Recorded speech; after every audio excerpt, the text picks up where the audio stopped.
পিরামিডের নির্মাতা কে হতে পারে এই বিষয়টা আমাদের মাথায় আসার আগে পিরামিডটা কিভাবে নির্মাণ করা হয়েছিল এ সম্পর্কে আমাদের মাথায় ধারণা থাকা দরকার।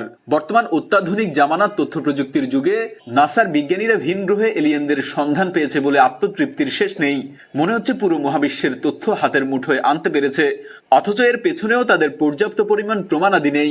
অথচ আজ থেকে 4000 বছর আগে নির্মিত পিরামিডের দেয়ালে এলিয়নের চিত্র অঙ্কন করলো কে?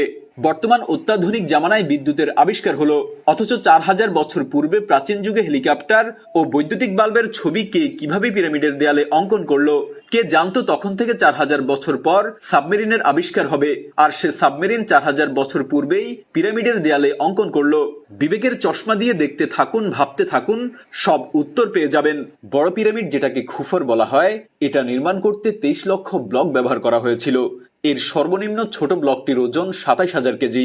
এক একটা ব্লকের ওজন 27,000 কিলোগ্রাম থেকে নিয়ে 70,000 কিলোগ্রাম পর্যন্ত ছিল। এই ব্লক বা পাথরের টুকরোগুলো যেভাবে ফিনিশিং করা হয়েছে, কাটা হয়েছে, এটা অত্যাধুনিক জামানার লোহা কাটা মেশিনের মাধ্যমে সম্ভব নয়। আমরা জানি মিশরীয়রাই সর্বপ্রথম জ্যামিতি আবিষ্কার করেন, কিন্তু আজ থেকে 500 বছর আগে আধুনিক জ্যামিতির আবিষ্কার হয়। অথচ অত্যন্ত সুনিপুণ হাতে জ্যামিতির ব্যবহার করে পিরামিডগুলো নির্মাণ করা হয়েছে।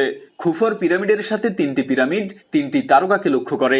মধ্যপ্রাচ্যে প্রায় সবসময় দেখা যায় যে লু হাওয়া অত্যন্ত বেশি তাপমাত্রা, কিন্তু পিরামিডের মধ্যে সবসময় বেশি ডিগ্রি সেলসিয়াস তাপমাত্রা, মানে এয়ার কন্ডিশন এসি। এই পিরামিডগুলো আজ থেকে 4-5 হাজার বছর আগে নির্মাণ করা হয়েছে। সেখানে কি রড, বালু, সিমেন্ট ব্যবহার করা হয়েছে? যে 4000 বছরেও সেটা স্বমহিমায় দাঁড়িয়ে আছে, অথচ বর্তমান আধুনিক জামানার রড সিমেন্টের বিল্ডিং সর্বোচ্চ 150 বছর টেকসই হয়। এই পিরামিডগুলো যখন আবিষ্কার করা হয় তখনকার মানুষের হাইট ছিল সর্বোচ্চ 10 ফিট। বর্তমান ফেরাউনের লাশ এখনো মিশরে অক্ষত আছে, যার দৈর্ঘ্য 8 ফিটের উপরে নয়। তারপরও মনে করলাম সর্বোচ্চ 20 ফিট। এত কম হাইটের মানুষ কিভাবে এত বড় পাথর এক জায়গা থেকে আরেক জায়গায় নিয়ে আসবে? এই খুফুর পিরামিড ছিল 42 তলা বিল্ডিং এর সমান। 1889 সালে আইফেল টাওয়ারের পূর্ব পর্যন্ত এই 4000 বছর এই পৃথিবীর মধ্যে সর্বোচ্চ স্থাপনা ছিল পিরামিড। এত বড় বড় পাথরের টুকরোগুলো এত উপরে এত কম হাইটের মানুষের পক্ষে কিভাবে স্থাপন করা সম্ভব হয়েছিল? পিরামিড নির্মাণের পর পরবর্তী প্রজন্ম থেকে নিয়ে এখনো পর্যন্ত কোনো বিজ্ঞানী, কোনো ব্যক্তি খুঁজে পায়নি পিরামিডে ব্যবহৃত পাথরগুলো ঠিক কোথায় থেকে কিভাবে নিয়ে আসা হয়েছিল। পিরামিডের মধ্যে কি আছে, কেন নির্মাণ করা হয়েছিল এত অর্থবহুল ভাবে, এটা যাচাইয়ের জন্য অত্যাধুনিক জামানার বিজ্ঞানীরা ভেতরে প্রবেশ করার জন্য অনেক চেষ্টা চালিয়েছে।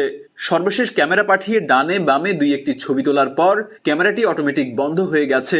এরপর থেকে নিয়ে সেখানকার সরকার প্রশাসন গবেষণা নিষিদ্ধ করেছে। তাহলে ক্যামেরাটি বন্ধ করলো কে? ভেতরে কারা আছে, কি করছে? তারা বাইরের মানুষকে তাদের বিষয় সম্পর্কে জানতে দিচ্ছে না।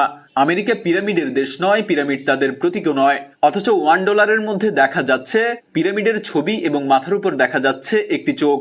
কি এর রহস্য পিরামিড নির্মাতার দিকে ইঙ্গিত করছে না তো?